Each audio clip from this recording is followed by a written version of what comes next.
Dear students, मैं doctor राजकुमार गोयल आज आप लोगों को भारतीय संविधान में जो मूल कर्तव्य हैं इनके बारे में विस्तृत रूप से बताऊंगा। बीए पार्ट सेकंड का जो सेकंड पेपर है भारतीय राज्य व्यवस्था, उसमें जो अपना संविधान के बारे में विस्तृत चर्चा की गई है उस पेपर में, उसमें मैंने आपको मूल अधिकारों के बारे में विस्तृत रूप से बता दिया। आज अपन मूल कर्तव्यों के बारे में बात करते हैं कि एक्चुअली ये फंडामेंटल ड्यूटीज है क्या। भारतीय संविधान में मूल अधिकारों के साथ साथ मूल कर्तव्यों को भी स्थान प्राप्त है।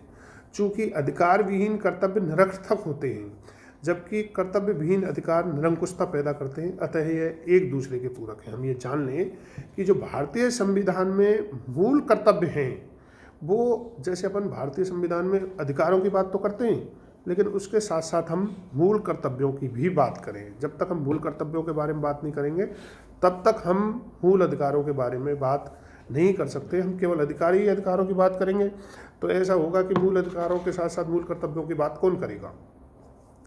तो विश्व के सभी लोकतांत्रिक देशों में मूल अधिकार तो हैं, लेकिन मूल कर्तव्यों का कोई उल्लेख नहीं है। इसका प्रमुख उदाहरण अमेरिकी संविधान है। साम्यवादी देशों में मूल कर्तव्यों को घोषणा की परंपरा दिखाई पड़ती है, उदाहरण स्वरूप भूतपूर्व सोवियत संघ। अब इसके बारे में कॉन्स्टिट्यूशनल प्रोविजंस क्या क्या हैं ये हम जान लें। हमने जो हमारे संविधान में मूल कर्तव्यों को लिया है वो इसी के संदर्भ में लिया है कि इसके बारे में संवैधानिक उपबंध क्या क्या है। कि मूल संविधान में मूल कर्तव्य नहीं थे। 1975 में तत्कालीन प्रधानमंत्री इंदिरा गांधी द्वारा आपातकाल की घोषणा की गई। तभी सरदार स्वर्ण सिंह समिति के नेतृत्व में गठित समिति ने सुझाव दिया था कि मूल अधिकारों के साथ मूल कर्तव्य भी होने चाहिए। इस समिति की अनुशंसा पर ही 42वें संविधान संशोधन 1976 द्वारा भारतीय संविधान में भाग 4 के बाद भाग 4 क जोड़ा गया और अनुच्छेद 51 के अंतर्गत 10 मूल कर्तव्यों की सूची का समावेश किया गया है। संविधान में जो शुरू में जोड़े गए थे वो 10 मूल कर्तव्य थे। फिर 86वें संविधान संशोधन 2002 के द्वारा एक और मूल कर्तव्य 11वें मूल कर्तव्य के रूप में जोड़ा गया। इसमें प्रावधान है कि 6 से 14 वर्ष की आयु के बच्चों के माता पिता और संरक्षकों का यह कर्तव्य है कि वे स्वयं पर आश्रित बच्चों को शिक्षा प्राप्त करने का अवसर प्रदान करें। हम ये सभी जान लें कि जो मूल कर्तव्य है वो पहले 10 थे, बाद में 11वां और जोड़ दिया है 2002 में, ये 86वें संविधान संशोधन द्वारा। इस तरह से आज वर्तमान में संविधान में 11 मूल कर्तव्य हैं। जैसे मैं आपको बता दूं 11 मूल कर्तव्य में कौन कौन से। पहला है प्रत्येक व्यक्ति संविधान का पालन करे और उसके आदर्शों, संस्थाओं, राष्ट्रध्वज और राष्ट्रगान का आदर करे। यह प्रत्येक व्यक्ति का कर्तव्य होगा कि वह इन सबका आदर करे। दूसरा, स्वतंत्रता के लिए हमारे राष्ट्रीय आंदोलन को प्रेरित करने वाले उच्च आदर्शों को अपने हृदय में संजोए रखे और उनका सम्मान करे।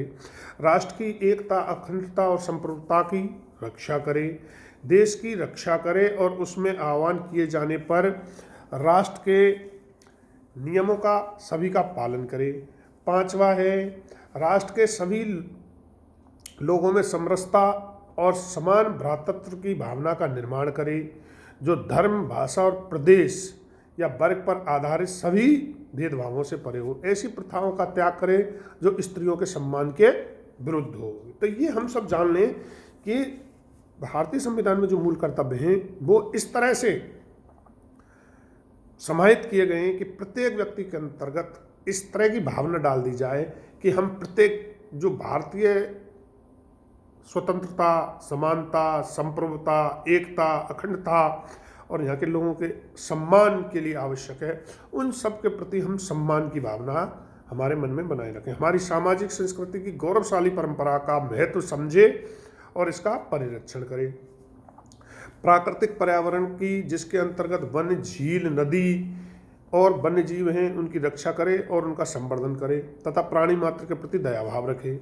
8वां, वैज्ञानिक दृष्टिकोण, मानववाद और ज्ञानार्जन तथा सुधार की भावना का विकास करे। सार्वजनिक संपत्ति को सुरक्षित करे और हिंसा से दूर रहे। इस तरह से भारतीय संविधान में कुछ इस तरह के मूल कर्तव्य दिए गए कि हम इन सब कार्यों को अपने मन से करें। इनके लिए किसी प्रकार का कोई कॉन्स्टिट्यूशन में या सुप्रीम कोर्ट के द्वारा ऐसा प्रतिबंध नहीं लगाया गया है। अगर हम इनको नहीं करें तो हमें सजा के क्या प्रावधान होंगे। मूल कर्तव्य न्यायालय द्वारा परिवर्तनीय नहीं कराए जा सकते हैं और कभी किसी नागरिक द्वारा अगर मूल कर्तव्यों का पालन नहीं किया जा रहा हो तो न्यायालय द्वारा उसे दंडित नहीं किया जा सकता है। इसी दृष्टि से मूल कर्तव्य नीति निर्देशक तत्व जैसे हमें दिखाई देते हैं। यही कारण है कि कभी कभी व्यंग्यात्मक लहजे में मूल कर्तव्यों को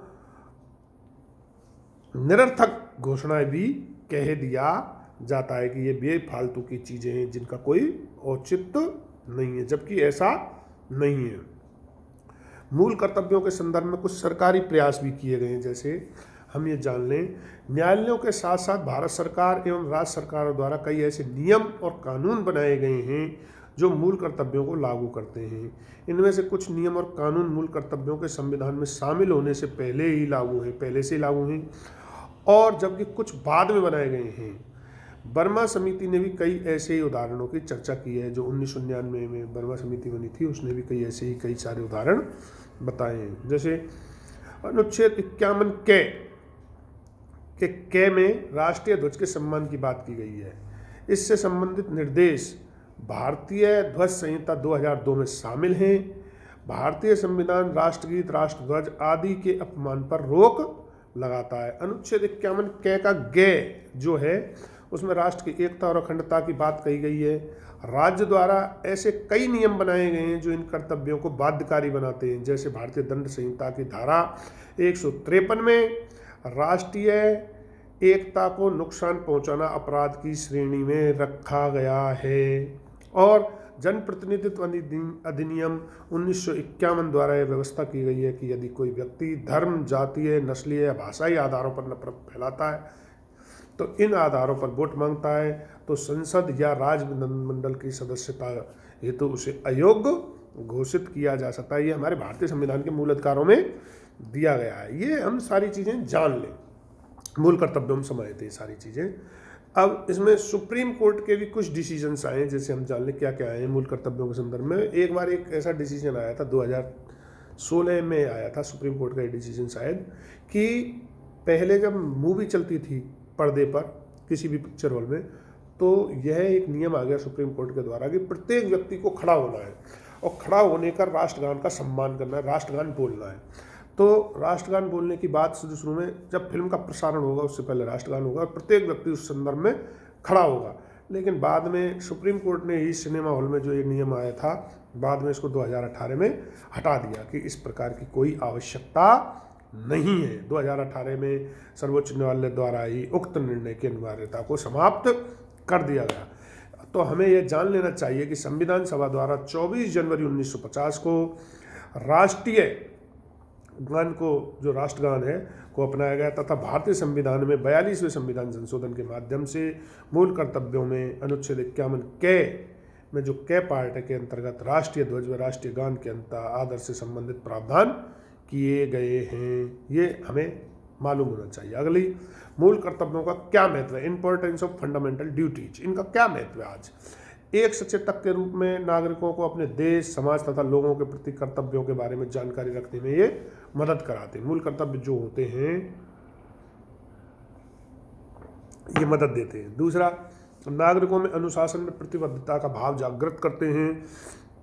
राष्ट्र प्रेम, त्याग, सेवा एवं बलिदान की भावना को पैदा करते हैं जो राष्ट्र निर्माण के लिए महत्वपूर्ण माने जाते हैं। राष्ट्र विरोधी या समाज विरोधी कार्यों पर विरोध करने की भावना का विस्तार करते हैं मूल कर्तव्य। तीसरा, मूल कर्तव्य विधि द्वारा लागू होते हैं और इनमें से किसी के भी पूर्ण नहीं होने पर या असफल रहने पर संसद उसमें उचित अर्थदंड या सजा का प्रावधान कर सकती है। अगला है, मूल कर्तव्यों के संवैधानिक प्रावधान के कारण मूल अधिकार में मूल कर्तव्यों में संतुलन स्थापित होता है। तो मैंने आपको बताए थे कि अपने जो मूल अधिकार हैं वे संविधान के भाग 4 में हैं। अनुच्छेद 36 से 51 तक उनका वर्णन किया गया है। हमारे संविधान में प्रारंभ में 7 मूल अधिकार हुआ करते थे, वर्तमान में 6 मूल अधिकार हैं और एक जो मूल अधिकार संपत्ति का था उसको कानूनी अधिकार बना दिया गया है। इसी तरह से हमारे यहाँ 1976 में 42 संविधान संशोधन के तहत मूल कर्तव्य जोड़े गए हैं। ये अनुच्छेद 51 के में दिए गए हैं और भाग 4 के संविधान में जोड़ा गया है। हमने ये सूबे के संविधान से उधार लिए हैं, उनको डालने का प्रयास किया है। इसलिए प्रत्येक विद्यार्थी के जानकारी में ये होना चाहिए कि जिस तरह से हम अधिकारों की मांग करते हैं उसी तरह हम हमारे कर्तव्यों का भी पालन करें, तभी बैलेंस रहता है। हम जो हमारे मूल कर्तव्य हैं इनको नहीं भूलें। अगर प्रत्येक व्यक्ति अपने कर्तव्यों का पालन करेगा तो दूसरे व्यक्ति के अधिकार अपने आप ही सुरक्षित हो जाएंगे। अगर हमने अधिकारों की बात की और कर्तव्यों की बात नहीं की तो प्रत्येक व्यक्ति में ऐसी स्थिति पैदा हो जाएगी कि लोग आपस में लड़ेंगे। संविधान की जो भावना है, मूल भावना, वो खत्म हो जाएगी। लेकिन हम जब प्रत्येक व्यक्ति अपने कर्तव्यों की बात करेगा तो प्रत्येक व्यक्ति के अधिकार सुरक्षित होंगे। इस तरह से आज हमने भारतीय संविधान के मूल कर्तव्यों के बारे में चर्चा की है। अगर किसी भी विद्यार्थी को इससे संबंध में कोई परेशानी हो, कोई जानकारी समझने में कोई दिक्कत आ रही हो तो वो मेरे पर्सनल नंबर पर या मेरे व्हाट्सएप पर कांटेक्ट कर सकता है, मेरे से पूछ सकता है। मैं उनकी सेवा के लिए हमेशा तत्पर तैयार हूँ। ये अपन ने आज भारतीय संविधान के मूल कर्तव्यों के बारे में जाना है। आज इसके बाद अपन कल अब राष्ट्रपति के बारे में जानने का प्रयास करेंगे। धन्यवाद।